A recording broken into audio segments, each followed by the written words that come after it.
Kepolisian Resort Kota Banda Aceh berhasil membongkar komplotan pencuri spesialis rumah kosong yang selama ini bergentayangan di wilayah hukum Polresta Banda Aceh, baik di Kota Banda Aceh maupun di Kabupaten Aceh Besar.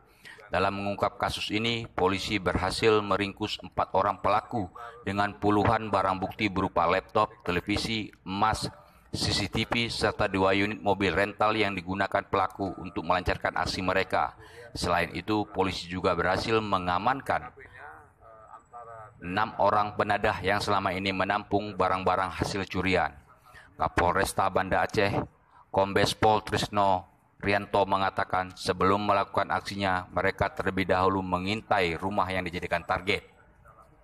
Setelah itu, baru melakukan aksi pencurian dengan membobol rumah kosong tersebut dengan menggunakan tang dan obeng. Dari pengakuan tersangka, hasil pencurian itu lalu dijual ke penadah dan uangnya digunakan untuk bermain game online. Ujar Kapolresta Banda Aceh, Kombes Pol Trisno Rianto yang didampingi Kasat Reskrim AKP M. Taufik di halaman Mapolresta Banda Aceh Kamis 31 Oktober 2019.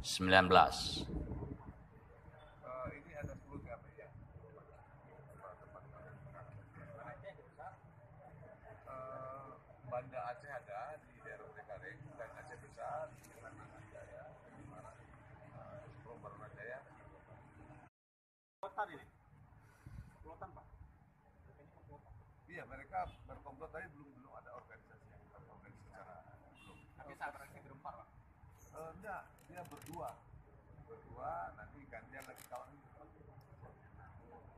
Jadi mereka satu tim. Barang-barangnya ini hidup di mana Pak? Mereka barang-barang yang hasil curian ini mereka langsung dijual ke tempat barang-barang bekas.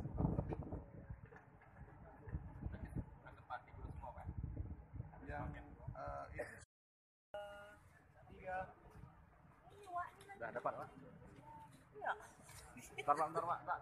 Entar Pak, entar.